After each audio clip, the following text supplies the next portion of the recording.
Light, we know, travels at a constant speed in vacuum or in air, which is awfully close to vacuum. Slightly different, but we can assume it's in vacuum for most of our purposes. And that speed is c, and it's 3 times 10 to the 8th, or 300 million meters per second. So that's the speed of light in vacuum. Okay, and we use that a lot for determining many different properties of light. Okay, but what if it's not vacuum? I can look through a glass ball. I can see a dolphin swimming in the ocean. That's not vacuum. That's water. That's glass. Okay, so what happens there? Well, what we find is that when light travels through a material, it interacts with that material in a way that slows it down. So this is in vacuum, in space, and for our intents and purposes, that's the same thing as air. Okay, we'll assume air. And in other materials, the speed slows down. So v is less than c in other materials.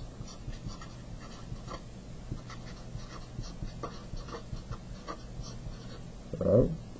So there's a way of us kind of qualifying how much it slows down by how light bends when it moves from air to another material or from one material to another. So to understand how light bends and why it bends, let's look at an interface. Okay.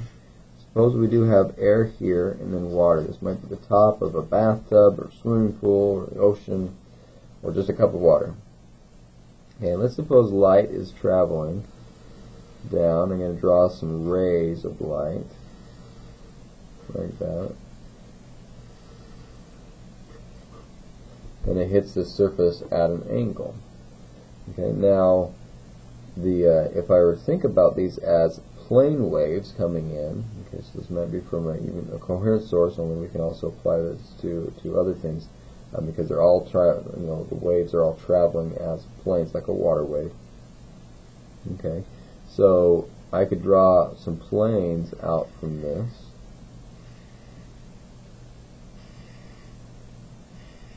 Okay, so here's the plane waves coming in. Continue it on. As these come in, the rays over here hit first and slow down, so they're not traveling as fast. Okay, these ones hit later and then slow down. Okay, so these ones have traveled a little ways, but not as far. They have not been able to travel as far as these ones did. Okay, and so they may have only gotten this far, and then in the next step they may have gotten that far.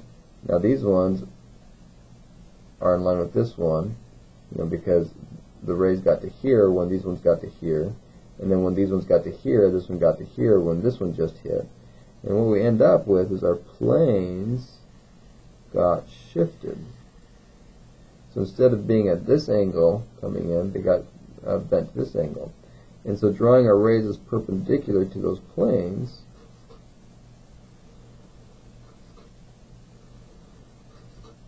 the rays appear to have bent.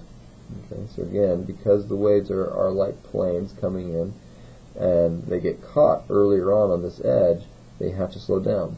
Now, I also want to note something that we've seen before, is what happened to the wavelength. The wavelength got smaller. The frequency is determined by the source. Okay, the frequency is determined by the source, and so if this is red light, this is red light. Red light has a certain frequency. Okay. It came in, and then the speed is determined by the medium. It slowed down, which means the wavelength changed. Okay, the wavelength changed somewhat, and that actually can change some interesting properties. Now you might say, wait a minute, but the color didn't change, and we often associate the color with the wavelength. Observing color in water, we're actually observing frequencies, and that's a whole different discussion, which we could go into in a different class. But right now, we do know it's consistent with the relationship between wavelength, frequency, and velocity. The wavelength changed to accommodate the changing medium speed, the speed, because the frequency can't change. That's a property of the source. Excuse me. Okay, so what we have here then, because of this principle, is we can then, instead of focusing on these plane waves, just focus on the rays, and so we have a bend in our light rays. And doing a sufficient number of experiments, and then you can also prove this if you'd like to, go on in physics and you can take an upper level course to do so, but we can use all that results, all those theory that you could learn, come up with a pretty useful relationship between the angle that they come in at, okay, I'm going to call it theta 1, and then the angle it bends, call it theta 2. And we can define a property of the medium that's related to the speed, called the index of refraction, such that if it is air, the index of refraction 1, or in other words, the ratio of the velocity to the speed of light in vacuum, 3 times 10 to the 8th meters per second, if they're the same, then n is 1. Okay? If it slows down, n grows. Okay? So n is defined as the speed of light divided by the speed in the material. Okay? So if the speed slows down by half, then the index of refraction is 2. Okay? So water ends up being 1.33. Now notice there's no units to n. So speed over speed, the units cancel out. Okay, so because it slows down, we can measure how much it slows down, and by this bend, and we can give it this index of refraction. So again, this n is called index of refraction. Okay, so with index of refraction defined, with this property of bending understood, there's a relationship that relates these angles called Snell's law, and it's n1 sine of theta 1 equals n2 sine of theta 2. So it's not linear, it's not simple, it's based on the sine of the angle. Okay, but we have the property of the material on one side and the angle coming in on the one side, and then the property and the angle of the other sides are together on the other side of this equality. So we group them together in this relationship.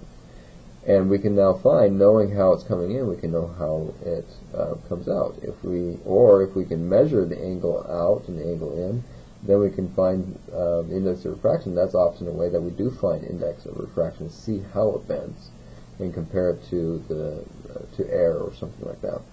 So this is called Snell's law, and allows us to now find how light bends through surfaces. This will become extremely important as we apply it to image formation, which is so important in life, even in nature generally. Eyeballs, are using the bending of light to be able to form images, and then we have optics, telescopes, all sorts of cool things. So this is the basis of what we'll then do to understand image formation for a variety of different situations.